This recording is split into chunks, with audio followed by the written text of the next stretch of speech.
Tina. How are you guys? Doing great. Well, first of all, we haven't talked to you about this tour at all yet. So how did the idea of the tour first come up originally? Well, it seems like such a natural, but over the years there's always been this sense with some people, who's a better band, who's the bigger band, and the thing that a lot of people have missed out on is the fact that both bands have had tremendous respect and been big fans of each other, and particularly now going out on tour together and seeing what each band can do live night after night, I think the respect has only grown. So we wanted to put this together for years, but both bands, as world-class, headlining bands, has had schedules of their own, but with a lot of talented people and 100 people on the crew and 1 million people seeing the show, so far a big success.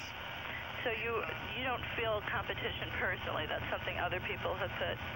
Well, the kind of competition we feel is to see how great a show we can put on, and when we see these guys doing what they do as well as they do it, it inspires us. I mean, I definitely, after doing this, I mean, it's one thing to talk about it in interviews before the tour starts, but having been on this tour now for, 20 dates or 25 dates, I definitely feel more inspired to go on and put on the best show I can put on. And it's not in a way that like Paul said, where it's like a life or death kind of thing. I mean, it's about giving the audience the best show they can have.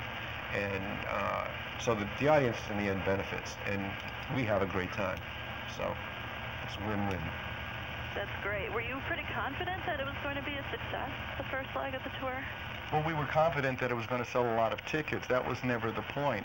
One thing that comes with the success we both had is that we do what we enjoy doing. And if it wasn't fun for us to be together, we wouldn't continue. So we put 35 shows on sale just to see how we felt about touring together. And it was very quick that we all looked at each other and said, this is really fun. It ups both our games, and let's keep it going.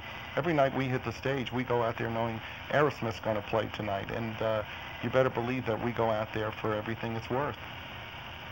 Great. How did you guys decide who played first, or?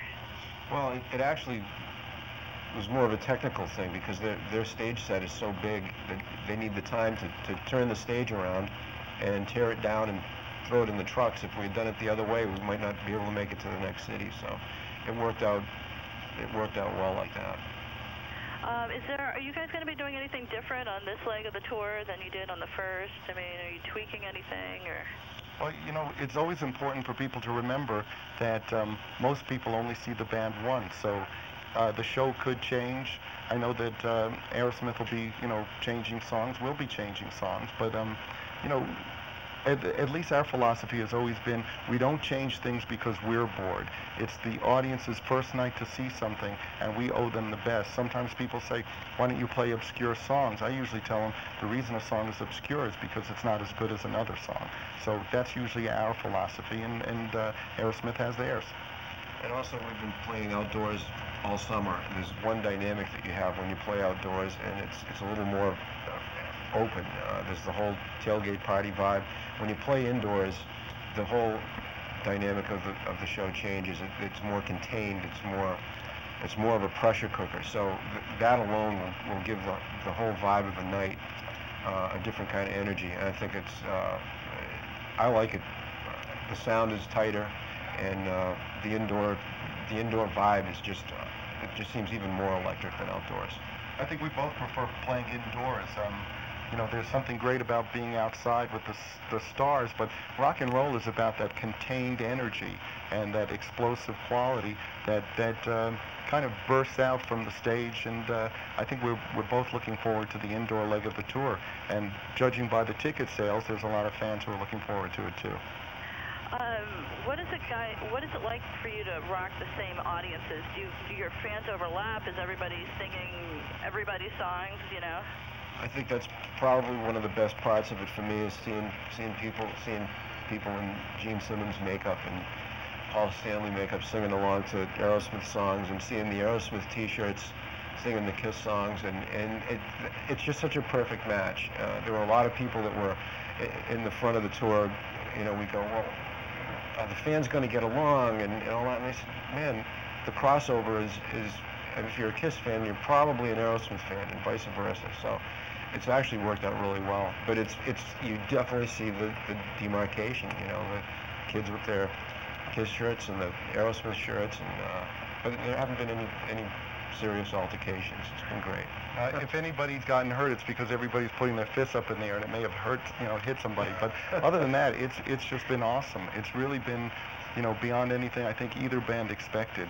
For us to have some fans who, quite honestly, would probably go, well, I'm not into the Kiss thing or the makeup thing, and suddenly they see the show, and afterwards they go, we've never seen the band live. This is awesome.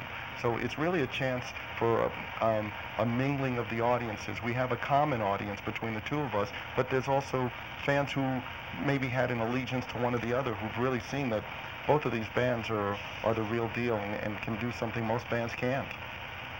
That's great. That's great. What's next for Kiss? Is this part of the farewell, or you go back to a farewell tour? Or?